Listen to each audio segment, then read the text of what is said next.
खुलुमबाय लोगोफोर, नोंथांमोनखौ आंनि बिटिआर निउसआव फिन बरायबाय आरो जायफोर आंनि चेनेलखौ साबस्क्राइब खालामाखै।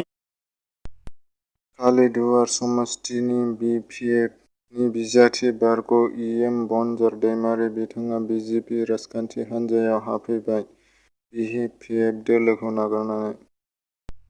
बिटिआर सरकार जानाय लोगो लोगोनो गुबुन गुबुन जायगायाव नायगिदिंनाय हाबाफारि जागासिनो दं।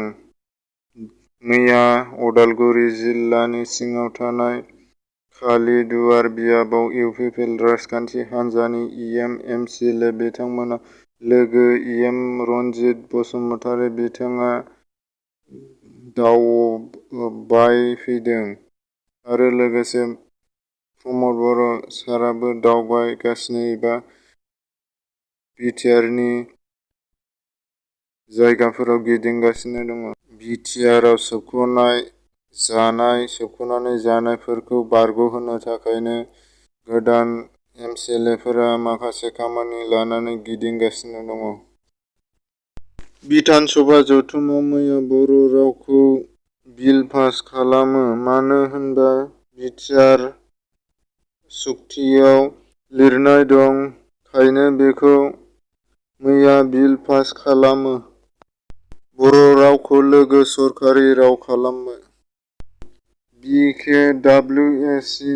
बिलखौबो पास खालामनानै होयो। बिटिआर सुक्तिखौ दहाय होनानै बर' रावखौ अफिसियेल सरकारि लोगोरि राव खालामनानै होयो आसाम सरकारा। ए.आइ.इउ.डि.एफ.नि बारग' बिजाथि निताराम बसुमतारीआ इउ.पि.पि.एल. आव जयेन जाबाय। गोदान बोसोराव हानि पाट्टा रानगोन। 2,28,160 नखरनो हानि पाट्टा होबाय। दा 1,46,645 नखरनो हानि पाट्टा होनो गोनां। गासै 3,74,805 गासै नखरा। जानुवारि दानावनो गासैबो हानि पाट्टाखौ मोनजोबगोन।